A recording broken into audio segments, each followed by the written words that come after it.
वाहिगुरू जी का खालसा वाहिगुरू जी की फतेह। सब तो पहला तो अज साडे मानयोग मैंबर जिहड़े कि मीत प्रधान रहे है श्रोमणी गुरुद्वारा प्रबंधक कमेटी के, उन्होंने के पिता जी सरदार गुरबख्श सिंह जी के पिता जी सरदार इंद्रजीत सिंह जी अकाल चलाना करके उन्होंने शरदा के फुल भेंट कर। दूसरा एक बड़ा अहम फैसला सिंह साहबाना की राय और आदेशों के अनुसार श्रोमणी गुरुद्वारा प्रबंधक कमेटी एग्जैक्टिव कमेटी ने किया कि विदेशों के विचों बहुत सारी सानू मंग आती है श्री गुरु ग्रंथ साहब के स्वरूप लैन वास्ते। जो भी असी बाहर भेजने हों स्वरूप उस वेले बड़िया परेशानियां आउंदियां, बड़िया रिचना आउंदियां ते बड़ी बारी महसूस किया गया कि साडी मर्यादा दे विच भी कई कोताहियां रह जांदियां, कई नुकसान हो जाते हैं, जिहड़ा चर्चा का विषय बनता है, जिहदे नाल श्रोमणी गुरुद्वारा प्रबंधक कमेटी नूं नमोशी का सामना करना पैंदा है। अज सिंह साहबाना दे दित्ती राय अते आदेश ही समझ लो कि उन्होंने अनुसार अज फैसला किया गया कि वक्-वक् थावां दे उत्ते प्रिंटिंग प्रैस जिहड़ियां लाइयां जाण। अमेरिका कनेडा विच जिहड़ियां वो शहर देश ने, फिर यूरोप विच एक, तीसरी है कि आस्ट्रेलिया ते न्यूजीलैंड विच। उन्हां गुरसिखां नूं बेनती की जाएगी जिथे सानू वधिया ते ढुकवीं थां उपलब्ध करा के देन, उत्थे प्रैसां ला के असी श्री गुरु ग्रंथ साहब जी के स्वरूपां की छपाई करा के आप अपने अधिकारियों राही, अपने मुलाजमां राही, अपने प्रचारकां राही हर थां दे उत्ते श्री गुरु ग्रंथ साहब पहुँचा सकीए। ये अज बड़ा वड्डा फैसला जिहड़ा वो श्रोमणी गुरुद्वारा प्रबंधक कमेटी एग्जैक्टिव विच लिया गया। क्योंकि जदों असी किते चार्टर्ड जहाज राही कहने हैं कि असी भेजीए, फिर करोड़ों का खर्चा, 8-8, 9-9 करोड़ रुपए का खर्चा जिहड़ा वो एस्टीमेट लगता है। जे असी समुद्री जहाज राही भेज रहे हैं, अपनी बसां भेजते हैं, वह भी बड़ा वड्डा बोझ पैंदा ते नुकसान हुंदा ते नाले रस्तियां दे विच मर्यादा का भी कई बारी उलंघना भी हो जाती है, कई बारी नुकसान भी हुंदा है ते सानूं बड़ी नमोशी का सामना करना पैंदा। सो अज बड़े ही बड़े सोच तो बाद ये फैसला किया गया कि वक्-वक् देशों के विच घट्टो घट्ट 3 थावां दे उत्ते खास करके जिथे सिखां की आबादी है, जिथे गुरुद्वारा साहिबान साडे वड्डी गिनती च बने हैं, उन्हां दी जिहड़ी सानू हमेशा मंग आउंदी है उत्थे प्रैसां जिहड़ियां अपणियां लाइयां जाण। तीजा कि स्टेट दे विच जिद्दां गुजरात विचों कल ही एक बीबी परमजीत कौर जी ने साडे उन्होंने सारे गुरुद्वारियां की बेनती लैके आए, उत्थे ही फैसला किया कि 100 गुरु ग्रंथ साहब जी की मंग है वो असी बस में लैके जावांगे और आप असी जाके उत्थे उन्होंने गुरुद्वारियां दे विच ये सारे गुरु ग्रंथ साहब स्थापित करके आना। सो उन्होंने कमेटियां नूं बुला के भावें एक थां दे उत्ते बुलाइए, वो सारे स्वरूप जिहड़े उन्होंने दिते जाणगे वक्-वक् स्टेटां विच गड्डी राही, अपणियां बसां राही ते वक्-वक् देशां दे विच नवीं अपनी प्रिंटिंग प्रैस स्थापित करके ते इत्थों का सारा ही जो मर्यादा है उहदे अनुसार छपाई करके संगत नूं उपलब्ध किए जाएंगे।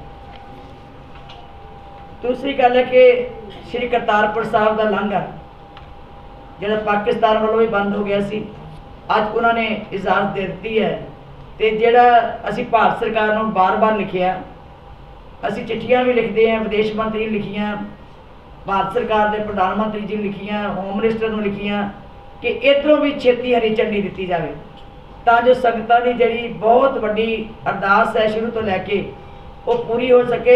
भावना जिहड़ी है उन्होंने सट वजी है कि एक बारी खुला सी लांघा ते बाद बंद कर दिता गया सी, उन्होंने छेती तो छेती खोलिया जाए तां जो संगतां जिहड़ियां उत्थे जाके अपनी जिहड़ी श्रद्धा है वो पूरी कर सके। तीजा कि श्री दरबार साहब दे विच लंबे समय तो ग्रंथी सिंघां दी घाट चलती आ रही सी। साडे वास्ते बहुत चिंता का विषय सी क्योंकि घट ग्रंथी रह गए, सिंह साहबाना की कमी होने करके 3-3 वारियां जिहड़ियां सी इक्को एक सिंह साहब नूं देणियां पैंदियां सी। सो उहदे करके अज जिहड़ी सिलैक्शन की है साडी कमेटी बनाई सी असीं सिंह साहबाना की, मैंबर साहबाना की, उस कमेटी ने बकायदा नियमां के अनुसार टैसट लैण उपरंत इंटरव्यू लैण उपरंत जिहड़े ग्रंथी चुन के भेजे है, सिलैक्ट करके भेजे है, उन्होंने अज प्रवानगी दी गई है। ज्ञानी भाई राजदीप सिंह जी, भाई सुल्तान सिंह जी ते भाई बलजीत सिंह जी ਜਿਹੜੇ ਤਖਤ ਸ੍ਰੀ ਕੇਸਗੜ੍ਹ ਸਾਹਿਬ ਪੰਜ ਪਿਆਰਿਆਂ ਦੇ ਵਿੱਚ ਆਪਣੀ ਡਿਊਟੀ ਕਰ ਰਹੇ ਹੈ, ਉਹਨਾਂ ਦੀ ਜਿਹੜੀ ਟੈਸਟ ਤੋਂ ਉਪਰੰਤ ਬਕਾਇਦਾ ਸਾਰੇ ਨਿਯਮਾਂ ਦੇ ਅਨੁਸਾਰ ਜੋ ਉਹਨਾਂ ਦੇ ਇੰਟਰਵਿਊ ਲਈ ਗਈ, ਉਹਨਾਂ ਨੂੰ ਸੁਣਿਆ ਵੀ ਗਿਆ ਤੇ ਉਹਨਾਂ ਦੀ ਸਾਰੀ ਪ੍ਰਕਿਰਿਆ ਜਿਹੜੀ ਸੀ ਉਹ ਪੂਰੀ ਕਰਕੇ ਉਹਨਾਂ ਨੂੰ ਗ੍ਰੰਥੀ ਦੇ ਬਤੌਰ ਗ੍ਰੰਥੀ ਸ੍ਰੀ ਦਰਬਾਰ ਸਾਹਿਬ ਨਿਯੁਕਤ ਕੀਤਾ ਗਿਆ ਸੀ ਤੇ ਉਹ ਸਿਲੈਕਸ਼ਨ ਜਿਹੜੀ ਕੀਤੀ ਗਈ ਸੀ ਉਹਦੀ ਅੱਜ ਪ੍ਰਵਾਨਗੀ ਦਿੱਤੀ ਗਈ। ਸੇਵਾ ਸੰਭਾਲ ਕਿਦਾਂ ਜੀ? ਸੇਵਾ ਸੰਭਾਲ ਮੇਰੇ ਖਿਆਲ 26 ਤਰੀਕ ਨੂੰ ਸਿੰਘ ਸਾਹਿਬਾਨਾਂ ਨੂੰ ਅਸੀਂ ਦੱਸ ਦਿੱਤਾ ਸੀਗਾ ਕਿ ਅਸੀਂ ਪ੍ਰਵਾਨ ਕਰ ਲਿਆ। ਉਹਨਾਂ ਨੇ ਕਿਹਾ ਕਿ ਅਸੀਂ ਛੇਤੀ ਨੂੰ ਸੇਵਾ ਸੰਭਾਲ ਦੇ ਦਿਓ ਤੇ 26 ਤਰੀਕ ਨੂੰ ਕੀਤੀ ਜਾਵੇ। ਇੱਕ ਹੈ ਕਿ ਅਮਰੀਕਾ ਦੇ ਵਿੱਚ ਡਿਊਟੀ ਦੌਰਾਨ ਇੱਕ ਸਿੱਖ ਪੁਲਿਸ ਅਫਸਰ ਸਰਦਾਰ ਸਰਦੀਪ ਸਿੰਘ ਜੀ ਉਹ ਉੱਥੇ ਸ਼ਹੀਦ ਹੋ ਗਏ ਸੀ। ਉਹਨੇ ਕੇਵਲ ਸ਼ਹੀਦ ਹੀ ਨਹੀਂ ਹੋਏ, ਇਮਾਨਦਾਰੀ ਨਾਲ ਜਿਹੜੀ ਡਿਊਟੀ ਕੀਤੀ ਸੀ ਸਿੱਖੀ ਸਰੂਪ ਦੇ ਵਿੱਚ ਰਹਿੰਦਿਆਂ। ਸਭ ਤੋਂ ਪਹਿਲਾਂ ਉਹਨਾਂ ਨੇ ਜਦੋਂ ਡਿਊਟੀ ਲੈਣੀ ਸੀ ਉਹਦੇ ਮਨ ਦੀ ਚਾਹਤ ਸੀ ਕਿ ਮੈਂ ਸਰਕਾਰੀ ਨੌਕਰੀ ਕਰਨੀ ਵੀ ਪੁਲਿਸ ਵਿੱਚ ਹੈ ਤੇ ਉਹ ਸੰਦੀਪ ਸਿੰਘ ਨੇ 6-7 ਸਾਲ ਦਸਤਾਰ ਦੀ ਲੜਾਈ ਲੜੀ ਔਰ ਫਿਰ ਕਿਤੇ ਜਾ ਕੇ ਮਨਜ਼ੂਰੀ ਲਈ ਸਰਕਾਰ ਕੋਲੋਂ ਕਿ ਦਸਤਾਰ ਦੇ ਨਾਲ ਮੈਂ ਉੱਥੇ ਨੌਕਰੀ ਕਰ ਸਕਾਂ, ਡਿਊਟੀ ਕਰ ਸਕਾਂ। ਇਸ ਕਰਕੇ ਉਹਦੇ ਸਤਿਕਾਰ ਨੂੰ ਵੇਖਦੇ ਜਦੋਂ ਸ਼ਹੀਦ ਹੋਇਆ ਸੀ ਅਮਰੀਕਾ ਦੀ ਸਰਕਾਰ ਨੇ ਬਹੁਤ ਵੱਡੇ ਮਾਣ ਉਹਨੂੰ ਦਿੱਤੇ ਸਨ। ਮੇਰਾ ਖਿਆਲ ਹੈ ਕਿ ਦੁਨੀਆ ਭਰ ਵਿੱਚ ਲੋਕਾਂ ਨੇ ਇਸ ਗੱਲ ਨੂੰ ਸਲਾਹਿਆ ਸੀ ਕਿ ਅਮਰੀਕਾ ਦੀ ਸਰਕਾਰ ਨੇ ਉੱਥੇ ਜਿਹੜੇ ਸਾਡੇ ਹੁੰਦੇ ਡਾਕਖਾਨੇ ਉਹਨਾਂ ਦੇ ਨਾਂ ਉਹਦੇ ਨਾਂ ਤੇ ਰੱਖੇ, ਰਸਤਿਆਂ ਦੇ ਨਾਂ ਦੇ ਉੱਤੇ, ਸੜਕਾਂ ਦੇ ਨਾਂ ਦੇ ਉੱਤੇ ਉਹਦੇ ਨਾਂ ਰੱਖੇ, ਪਾਰਕਾਂ ਦੇ ਨਾਂ ਦੇ ਉੱਤੇ ਨਾਂ ਰੱਖੇ। ਇਸ ਤਰ੍ਹਾਂ ਬਹੁਤ ਸਾਰੀਆਂ ਥਾਵਾਂ ਸੀ ਜਿਹੜੀਆਂ ਸ਼ਹੀਦ ਸੰਦੀਪ ਸਿੰਘ ਦੇ ਨਾਂ ਤੇ ਰੱਖੀਆਂ ਗਈਆਂ ਸੀ ਤੇ ਉਸ ਦਾ ਸਨਮਾਨ ਮੇਰਾ ਖਿਆਲ ਹੈ ਕਿ ਪਹਿਲੀ ਵਾਰ ਅਸੀਂ ਦੇਖਿਆ ਸੀਗਾ ਕਿ ਇੰਨਾ ਸਨਮਾਨ ਦਿੱਤਾ ਸੀਗਾ ਉਸ ਸ਼ਹੀਦ ਸੰਦੀਪ ਸਿੰਘ ਨੂੰ ਅਮਰੀਕਾ ਦੀ ਸਰਕਾਰ ਨੇ। ਸ਼ਾਇਦ ਅਸੀਂ ਵੀ ਕਦੀ ਇੰਨੇ ਸਨਮਾਨ ਆਪਣੇ ਸ਼ਹੀਦਾਂ ਨੂੰ ਨਾ ਦੇ ਸਕੀਏ। ਸੋ ਉਹਦਾ ਇੱਥੇ ਜਿੱਥੇ ਅਸੀਂ 10 ਲੱਖ ਰੁਪਈਆ ਉਹਦੇ ਇਲਾਕੇ ਦੇ ਵਿੱਚ ਉਹਦੇ ਪਿੰਡ ਦੇ ਵਿੱਚ ਜਦੋਂ ਅਸੀਂ ਗਏ ਸੀ, ਲੋਕਾਂ ਦੀ ਮੰਗ ਸੀ ਕਿ ਅਸੀਂ ਵੀ ਚਾਹੁੰਦੇ ਹਾਂ ਕਿ ਜੇ ਭਾਰਤ ਸਰਕਾਰ ਉੱਥੇ ਅਮਰੀਕਾ ਸਰਕਾਰ ਨੇ ਇੰਨੀਆਂ ਯਾਦਗਾਰਾਂ ਬਣਾਈਆਂ ਤੇ ਸਾਡੀ ਵੀ ਥੋੜ੍ਹੀ ਬਹੁਤੀ ਯਾਦ ਉਹਦੇ ਨਗਰ ਦੇ ਵਿੱਚ ਧਾਲੀਵਾਲ ਪਿੰਡ 'ਚ ਬਣਨੀ ਚਾਹੀਦੀ ਹੈ। ਉਹਦੇ ਵਾਸਤੇ ਅਸੀਂ ਮਦਦ ਦਿੱਤੀ ਤੇ ਨਾਲ ਹੀ ਉਹਦਾ ਸਰੂਪ ਜਿਹੜਾ ਸੀਗਾ, ਉਹਦੀ ਫੋਟੋ ਜਿਹੜੀ ਸੀ ਅਜਾਇਬ ਘਰ ਲਾਉਣ ਵਾਸਤੇ ਪ੍ਰਵਾਨਗੀ ਦਿੱਤੀ। ਇੱਕ ਭਾਈ ਈਸ਼ਰ ਸਿੰਘ ਜੀ ਜਿਹੜੇ ਕਿ ਗੋਦਰ ਪਿੰਡ ਦੇ, ਜਿਹੜੇ ਕਿ ਭਾਈ ਲਛਮਣ ਸਿੰਘ ਦੇ ਨਾਲ ਹੀ ਸ਼ਹੀਦ ਹੋਏ ਸੀਗੇ, ਉਹ ਉਦੋਂ ਸੰਗਤਾਂ ਨੇ ਸਿੱਖਾਂ ਨੂੰ ਸੁਨੇਹਾ ਦੇਣ ਗਏ ਸੀਗੇ ਰੁਕ ਜਾਓ ਜਰਾ, ਜਥਾ ਕੋ ਰੋਕਣ ਵਾਸਤੇ ਉਹਨੂੰ ਭੇਜਿਆ ਸੀ ਤੇ ਬਾਅਦ ਵਿੱਚ ਜਾ ਕੇ ਉੱਥੇ ਪਹੁੰਚ ਗਏ ਸੀ। ਉਹ ਭਾਈ ਈਸ਼ਰ ਸਿੰਘ ਦੀ ਫੋਟੋ ਜਿਹੜੀ ਹੈ ਉਹ ਯਾਦਗਾਰ ਦੀ ਤੌਰ ਦੇ ਉੱਤੇ ਲਾਉਣੀ ਅਸੀਂ ਅਜਾਇਬ ਘਰ 'ਚ ਪ੍ਰਵਾਨ ਕੀਤੀ। ਇੱਕ ਜਦ ਇਹ ਵੀ ਨਨਕਾਣਾ ਸਾਹਿਬ ਸ਼ਹੀਦ ਹੋਏ ਸੀ। ਇੱਕ ਜਥੇਦਾਰ ਅਮਰ ਸਿੰਘ ਜੀ ਜੋ ਧਾਲੀਵਾਲ ਪਿੰਡ ਦੇ ਆ ਉਹ ਵੀ ਨਨਕਾਣਾ ਸਾਹਿਬ ਸ਼ਹੀਦ ਹੋਏ ਸੀ। ਉਹਨਾਂ ਦੀ ਯਾਦਗਾਰ ਬਣੀ ਹੋਈ ਹੈ, ਹਰ ਸਾਲ ਉੱਥੇ ਉਹ ਮੇਲਾ ਮਨਾਉਂਦੇ ਆ ਤੇ ਉਹਨਾਂ ਦੀ ਮੰਗ ਆਈ ਸੀ ਉਹਨਾਂ ਦਾ ਸਰੂਪ ਜਿਹੜਾ ਉਹਨਾਂ ਦੀ ਫੋਟੋ ਜਿਹੜੀ ਹੈ ਉਹ ਅਜਾਇਬ ਘਰ ਦੇ ਵਿੱਚ ਲਾਈ ਜਾਏਗੀ।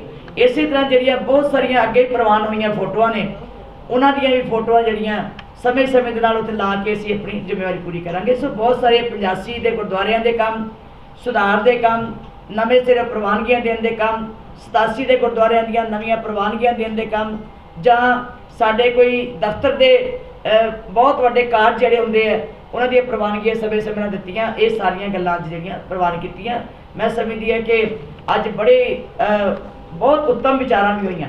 ਇੱਕ ਜਿਹੜੀ ਅਫਗਾਨੀ ਸਿੱਖਾਂ ਦੀ ਰੋਜ਼ ਅਸੀਂ ਖਬਰ ਸੁਣਦੇ ਹਾਂ, ਅਸੀਂ ਵਾਰ-ਵਾਰ ਇਹ ਚਿੱਠੀ ਪੱਤਰ ਵੀ ਲਿਖਿਆ ਸਰਕਾਰ ਨੂੰ, ਭਾਰਤ ਸਰਕਾਰ ਦੇ ਵਿਦੇਸ਼ ਮੰਤਰੀ ਨੂੰ, ਗ੍ਰਹਿ ਮੰਤਰੀ ਨੂੰ, ਪ੍ਰਧਾਨ ਮੰਤਰੀ ਜੀ ਨੂੰ, ਕਿ ਜਦੋਂ ਵੀ ਭਾਰਤ ਸਰਕਾਰ ਮਹਿਸੂਸ ਕਰੇ ਕਿ ਉਹਨਾਂ ਨੂੰ ਵਾਪਸ ਲੈ ਕੇ ਆਉਣਾ ਤੇ ਉੱਥੋਂ ਦੇ ਸਿੱਖ ਵੀ ਮਹਿਸੂਸ ਕਰਨ ਜਾਂ ਭਾਰਤੀ ਮਹਿਸੂਸ ਕਰਨ ਕਿ ਅਸੀਂ ਜਾਣਾ ਆਪਣੇ ਭਾਰਤ ਵਿੱਚ, ਤੇ ਸਾਡੇ ਵੱਲੋਂ ਵਾਰ-ਵਾਰ ਉਹਨਾਂ ਬੇਨਤੀ ਕੀਤੀ ਗਈ ਹੈ ਕਿ ਸ਼੍ਰੋਮਣੀ ਗੁਰਦੁਆਰਾ ਪ੍ਰਬੰਧਕ ਕਮੇਟੀ ਹਰ ਸੁਵਿਧਾ ਦੇਣ ਵਾਸਤੇ ਤੇ ਉਹਨਾਂ ਦੀ ਰਿਹਾਇਸ਼ ਵਾਸਤੇ, ਉਹਨਾਂ ਦੇ ਸਾਰੇ ਪ੍ਰਬੰਧ ਕਰਨ ਵਾਸਤੇ ਅਸੀਂ ਵਚਨਬੱਧ ਹੈ।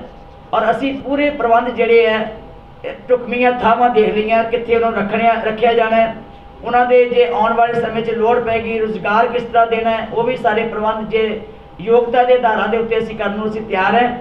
ਔਰ ਸਮੇਂ ਦੇ ਨਾਲ ਜੋ ਕੋਈ ਉਹਨਾਂ ਦੀ ਮੁਸ਼ਕਲ ਹੋਏਗੀ ਉਹਨੂੰ ਹੱਲ ਕਰਨ ਲਈ ਤਿਆਰ ਹੈ। ਅਸੀਂ ਭਾਰਤ ਸਰਕਾਰ ਨੂੰ ਵਾਰ-ਵਾਰ ਬੇਨਤੀ ਕੀਤੀ ਹੈ ਕਿ ਜੇ ਉਹ ਦੇਸ਼ ਛੱਡ ਕੇ ਅਫਗਾਨਿਸਤਾਨ ਤੋਂ ਇੱਥੇ ਆਉਣਾ ਚਾਹਣ ਤੇ ਉਹਨਾਂ ਨੂੰ ਤੁਰੰਤ ਲਿਆਂਦਾ ਜਾਵੇ, ਉਹਨਾਂ ਦੀ ਜ਼ਿੰਦਗੀ ਨੂੰ ਖਤਰਾ ਨਾ ਹੋਵੇ, ਉਹਨਾਂ ਦਾ ਕੋਈ ਨੁਕਸਾਨ ਨਾ ਹੋਵੇ। ਇਸ ਕਰਕੇ ਅਸੀਂ ਤਿਆਰ ਹਾਂ।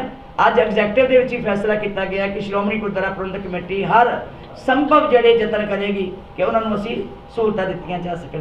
ਇਸੇ ਤਰ੍ਹਾਂ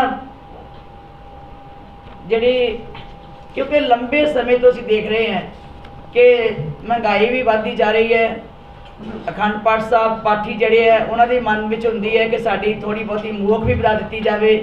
ਪਾਠੀ ਸਿੰਘ ਵੀ ਮਹਿਸੂਸ ਕਰਦੇ ਹੈ, ਇੱਕ 8 ਪਾਠੀ ਹੁੰਦੇ ਹੈ ਸਾਡੇ, ਉਹ ਸਾਰੀਆਂ ਚੀਜ਼ਾਂ ਨੂੰ ਦੇਖਦਿਆਂ ਹੋਇਆਂ ਥੋੜਾ ਜਿਹਾ ਅਸੀਂ ਜਿਹੜੀ, ਕਿਉਂਕਿ ਅਸੀਂ ਜਨਤਕ ਤੌਰ ਤੇ ਉੱਤੇ ਦੱਸਣਾ ਚਾਹੁੰਦੇ ਹਾਂ ਕਿ ਅਸੀਂ 8500 ਰੁਪਇਆ ਮੋਖ ਲੈਂਦੇ ਸੀ ਅਖੰਡ ਪਾਠ ਸਾਹਿਬ ਦੀ। ਜੇ ਅਸੀਂ ਉਹਨਾਂ ਦਾ ਵਾਧਾ ਕਰਦੇ ਹਾਂ ਤੇ ਸਾਨੂੰ ਥੋੜਾ ਜਿਹਾ ਮੋਖ 'ਚ ਵਾਧਾ ਕਰਨਾ ਪੈਂਦਾ ਹੈ। ਸੋ ਇਸ ਕਰਕੇ मैं सारी संगत ਨੂੰ बेनती करांगी कि श्री अखंड पाठ साहब जी की मोख जी है वो 8500 तो बढ़ा के 9500 रुपया की है। 1000 का वाधा मुख में किया तां जो शरदा के अनुसार उन्होंने भी कोई बहुता बोझ ना पवे ते जेडे पाठी है उन्होंने भी जी रोज़ की जिंदगी है, रोज़मर्रा जिंदगी, उन्होंने बच्चे भी पढ़ते हैं, उन्होंने बच्चों के बोझ भी है, घर के परिवार के बोझ है, वो भी चंगी तरह रोटी खा सकन, अपना चंगा निर्वाह कर सकन। सो उन्होंने मुश्किल भी देखते हैं ਜਿਹੜਾ ਅੱਜ ਅਸੀਂ ਇਹ ਥੋੜਾ ਜਿਹਾ ਮੁੱਖ ਵਿੱਚ ਵਾਧਾ ਕੀਤਾ ਤਾਂ ਜੋ ਉਹਨਾਂ ਦੀ ਜਿਹੜੀ ਮੰਗ ਬੜੀ ਚਿਰ ਤੋਂ ਕਰਦੇ ਆ ਰਹੇ ਹੈ। ਵੈਸੇ ਵੀ 2 ਸਾਲ ਬਾਅਦ ਹਮੇਸ਼ਾ ਹੀ ਪਾਠੀਆਂ ਦੀ ਮੁੱਖ ਜਿਹੜੀ ਹੈ ਉਹ ਦੁਬਾਰਾ ਨਿਯੁਕਤ ਕਰਨੀ ਪੈਂਦੀ ਹੈ ਤਾਂ ਜੋ ਕਿਸੇ ਦਾ ਕੋਈ ਨੁਕਸਾਨ ਨਾ ਹੋਵੇ, ਕਿਸੇ ਦੀ ਕੋਈ ਜਿਹੜੀ ਮਨ ਦੀ ਸ਼ਰਧਾ ਉਹਨੂੰ ਠੇਸ ਨਾ ਪਹੁੰਚੇ। ਸੋ ਇਹ ਜਿਹੜੀਆਂ ਖਾਸ ਅੱਜ ਜਿਹੜੀਆਂ ਸੀਗੀਆਂ ਗੱਲਾਂ ਉਹ ਅਸੀਂ ਪਾਸ ਕੀਤੀਆਂ। ਜੇ ਹੋਰ ਕੋਈ ਤੁਸੀਂ ਗੱਲ ਕਰਨੀ ਚਾਹੁੰਦੇ ਪਾਰਟੀਆਂ ਦੀ ਜਿਹੜੇ ਮੁਲਾਜ਼ਮ ਇਹਨਾਂ ਦਾ ਵੀ ਕੋਈ ਵਾਧਾ ਲਾਇਆ ਗਿਆ ਜੀ? ਦੇਖੋ ਮੁਲਾਜ਼ਮਾਂ ਦਾ ਅਸੀਂ ਤੁਸੀਂ ਇਹ ਦੇਖੋ ਕਿ ਇੰਨੇ ਮੁਲਾਜ਼ਮਾਂ ਦੀਆਂ ਤਨਖਾਹਾਂ ਜਾਂ ਕੋਈ ਇੱਕ ਵੀ ਕੱਟ ਤੱਕ ਨਹੀਂ ਸੀ ਲਾਇਆ। ਲਗਾਤਾਰ ਭਾਵੇਂ ਕੋਵਿਡ ਦਾ ਸਮਾਂ ਰਿਹਾ, ਭਾਵੇਂ ਸਾਨੂੰ ਕਿੰਨੀ ਪਰੇਸ਼ਾਨੀ ਆਈ ਹੈ, ਇਸ ਵੇਲੇ ਤੱਕ ਵੀ ਸਾਡੇ ਕੋਲ ਅਜੇ ਫੰਡ ਜਿਹੜੇ ਹੈ ਉਹ ਪੂਰੇ ਨਹੀਂ ਇਕੱਠੇ ਹੋ ਰਹੇ। ਚਲੋ ਕਿਉਂਕਿ ਅਸੀਂ ਮੁਲਾਜ਼ਮਾਂ ਦਾ ਅਸੀਂ ਕੋਈ ਵਾਧਾ ਕਰਦੇ ਹਾਂ, ਇੱਕਦਮ ਕਰੋੜਾਂ ਦਾ ਵਾਧਾ ਹੁੰਦਾ, एकदम करोड़ों का बोझ अजे तक श्रोमणी गुरुद्वारा प्रबंधक कमेटी वास्ते बहुत औखा हो रहा है। थोड़ा चर असी होर अगे देखांगे। ये विचार अधीन रख लिया गया तो पैंडिंग करके इसनूं विचार करके इसका कितना बोझ पैंदा है ते कितना असी किस ढंग दे नाल असी इहनूं पूरा करना वो सारी सब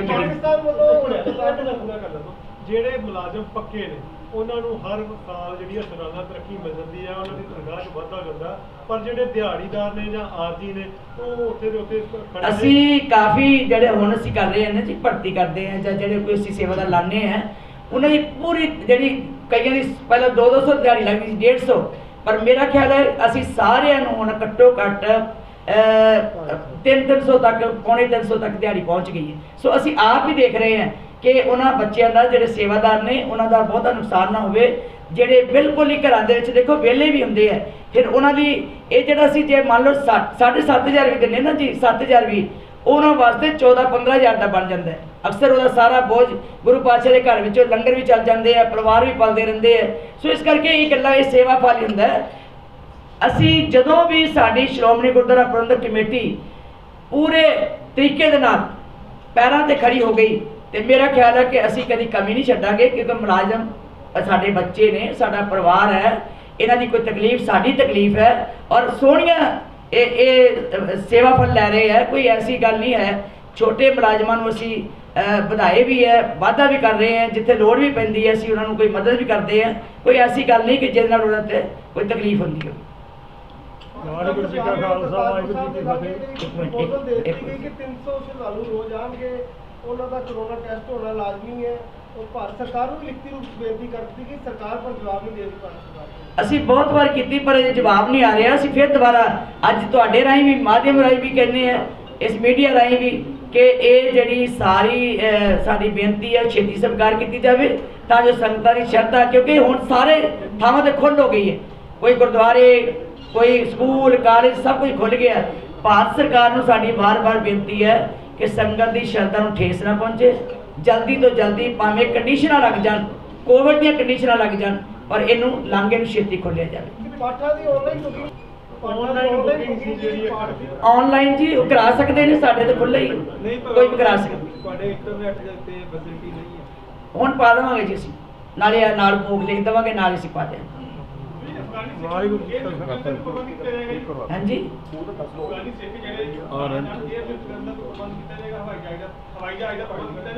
देखो भारत सरकार ने लैके आना, देखो खालिस्तान दी सरकार दी ड्यूटी सरकार दी है, और भारत सरकार ने मंगाने वो लैके आउण ते असी उन्हां दी इत्थे रहन दी असी सारिਆਂ ਦਾ ਇੱਥੇ ਪ੍ਰਬੰਧ ਕਰਾਂਗੇ। ਇੱਕ ਅਸੀਂ ਥੋੜਾ ਜਿਹਾ ਹਾਊਸ ਰੈਂਟ ਦੇ ਵਿੱਚ ਕੀਤਾ, ਅੱਗੇ ਸੀ ਜੱਕ ਮੁਕਤਾ ਵੀ 8,000 ਦੇਣਗੇ, 4000 ਦੇਣਗੇ, 5000। ਇਸ ਵਾਰੀ ਸਾਰਿਆਂ ਨੇ ਵਿਚਾਰ ਕਰਕੇ ਸੋਧ ਕੀਤੀ ਹੈ ਕਿ ਸਾਰੇ ਮੁਲਾਜ਼ਮਾਂ ਦਾ ਜਿਹੜਾ ਹਾਊਸ ਰੈਂਟ ਹੈ ਉਹ 8% ਕਰ ਦਿੱਤਾ, ਤਾਂ ਜੋ ਜਿਹੜੇ ਛੋਟੇ ਮੁਲਾਜ਼ਮ ਸੀ ਉਹ ਮਹਿਸੂਸ ਕਰਦੇ ਸੀ ਸਾਡੇ ਉੱਤੇ ਬੋਝ ਹੈ। ਸੋ ਉਹਨਾਂ ਦਾ ਬੋਝ ਘਟਾਉਣ ਵਾਸਤੇ ਕਿ ਉਹਨਾਂ ਦੀ ਜਿਹੜੀ ਤਨਖਾਹ ਹੈ ਉਹਦੇ ਅਨੁਸਾਰ 8% ਦਾ ਹਾਊਸ ਰੈਂਟ ਕੀਤਾ। ਜੀ ਅਫਗਾਨੀ ਸਿੱਖ ਜਿਹੜੇ 3 ਸਕੂਲ ਲੈ ਕੇ ਆ ਰਹੇ ਨੇ ਉੱਥੋਂ ਅਫਗਾਨਿਸਤਾਨ ਤੋਂ, ਫਿਰ ਉੱਥੇ ਗੁਰਦੁਆਰਾ ਸਾਹਿਬ ਉਹਨਾਂ ਦੀ ਸੇਵਾ ਸੰਭਾਲ ਕਿੱਦਾਂ ਕੀਤੀ ਜਾਏਗੀ ਬਾਅਦ? ਹਾਂਜੀ, ਅਫਗਾਨੀ ਸਿੱਖ ਜਿਹੜੇ 3 ਸਕੂਲ ਲੈ ਕੇ ਆ ਰਹੇ ਨੇ ਮਹਾਰਾਜਾ ਗੁਰੂ ਸਾਹਿਬ ਦੇ, ਉਸ ਤੋਂ ਬਾਅਦ ਜਿਹੜੇ ਉੱਥੇ ਗੁਰਦੁਆਰਾ ਸਾਹਿਬ ਨੇ ਉਹਨਾਂ ਦੀ ਸੇਵਾ ਸੰਭਾਲ ਕਿੱਦਾਂ ਕੀਤੀ ਜਾਏਗੀ? ਚਲੋ ਸੇਵਾ ਸੰਭਾਲ ਦੇ ਜੀ ਅਸੀਂ ਬਾਅਦ ਚ ਲਿਖਾਂਗੇ ਨਾ ਜਦੋਂ ਆਉਣਗੇ ਤੇ, ਅਜੇ ਤੱਕ ਤੇ ਉਹ ਮੇਰਾ ਖਿਆਲ ਹੈ ਕਿ ਇਹ ਦੇਖੋ, ਮੈਨੂੰ ਇੱਕ ਬੜੀ ਰਾਹਤ ਹੈ, ਮੈਨੂੰ ਕਿਸੇ ਨੇ ਖਬਰ ਦੱਸੀ ਸੀ ਕਿ ਉਹਨਾਂ ਨੇ ਜਾ ਕੇ ਤਾਲਿਬਾਨੀਆਂ ਨੇ ਉਹਨਾਂ ਨੂੰ ਕਿਹਾ ਗੁਰਦੁਆਰੇ 'ਚ ਜਾ ਕੇ ਕਿ ਤੁਸੀਂ ਘਬਰਾਓ ਨਾ, ਅਸੀਂ ਤੁਹਾਨੂੰ ਬਿਲਕੁਲ ਨਹੀਂ ਤੁਹਾਨੂੰ ਕੁਝ ਕਹਿਣਾ, ਤੁਸੀਂ ਆਪਣੇ ਕਾਰੋਬਾਰ ਕਰੋ, ਆਪਣੇ ਬਿਜ਼ਨਸ ਕਰੋ, ਤੁਹਾਨੂੰ ਅਸੀਂ ਬਿਲਕੁਲ ਨਹੀਂ ਕੁਝ ਕਹਿਣਾ। ਇਹ ਵੀ ਇੱਕ ਰਾਹਤ ਹੈ ਕਿ ਪੰਜਾਬੀਆਂ ਦੇ ਉੱਤੇ ਜਾਂ ਭਾਰਤੀਆਂ ਦੇ ਉੱਤੇ ਲੋਕਾਂ ਨੂੰ ਵਿਸ਼ਵਾਸ ਹੈ, ਦੂਜੇ ਵੀ ਵਿਸ਼ਵਾਸ ਕਰਦੇ ਹੈ। ਸੋ ਮੈਨੂੰ ਆਸ ਹੀ ਨਹੀਂ, ਵਿਸ਼ਵਾਸ ਹੈ ਕਿ ਉੱਥੇ ਸ਼ਾਂਤੀ ਹੋਵੇਗੀ, ਉੱਥੇ ਉਹ ਸੁਰੱਖਿਅਤ ਰਹਿਣਗੇ ਤੇ ਸਾਡੇ ਗੁਰਦੁਆਰੇ ਵੀ ਜਿਹੜੇ ਉਹ ਸੁਰੱਖਿਅਤ ਰਹਿਣਗੇ। ਗੁਰਦਾਸ ਮਾਨ ਸਿੰਘ ਜਿਹੜਾ ਉਹਨੇ ਗੁਰੂ ਅਮਰਦਾਸ ਪਾਤਸ਼ਾਹ ਦੀ ਉਹਦੇ ਨਾਲ ਕੰਪੇਅਰ ਕੀਤਾ ਹੈ, ਉਧਰ ਜੋ ਡੇਰਾ ਹੈ ਉਹਦੇ ਨਾਲ, ਕੀ ਕਹਿਣਾ ਚਾਹੁੰਦੇ ਮੁਰਾਦ ਸ਼ਾਹ ਨਾਲ ਉਹ ਆਪ ਹੀ ਨਹੀਂ ਗੁਰੂ ਨੂੰ ਮੰਨਦਾ ਤੇ ਉਹਨੇ ਕੀ ਕਿਸੇ ਨਾਲ ਕੰਪੇਅਰ ਕਰਨੀ ਸੀ? ਉਹਦਾ ਕੀ ਮੈਂ ਜਵਾਬ ਦਿਆਂ? ਉਹ ਜਿਹੜਾ ਮੁਰਾਦ ਸ਼ਾਹ ਦਾ ਪੀਰ ਦਾ ਮੰਨਦਾ ਜਿਹਨੂੰ, ਤੇ ਇਹਦਾ ਮਤਲਬ ਕਿ ਉਹ ਜਿਹੜਾ ਉਹਨਾਂ ਥਾਵਾਂ ਨੂੰ ਮੰਨਦਾ ਹੋਵੇਗਾ ਉਹ ਗੁਰੂ ਦੇ ਉੱਤੇ ਕਿੰਨਾ ਕੁ ਵਿਸ਼ਵਾਸ ਰੱਖਦਾ ਹੋਊਗਾ। ਇੱਕ ਬੇਨਤੀ ਹੋ ਰਿਹਾ ਜੀ, ਵਾਹਿਗੁਰੂ ਜੀ ਕਾ ਖਾਲਸਾ ਵਾਹਿਗੁਰੂ ਜੀ ਕੀ ਫਤਿਹ।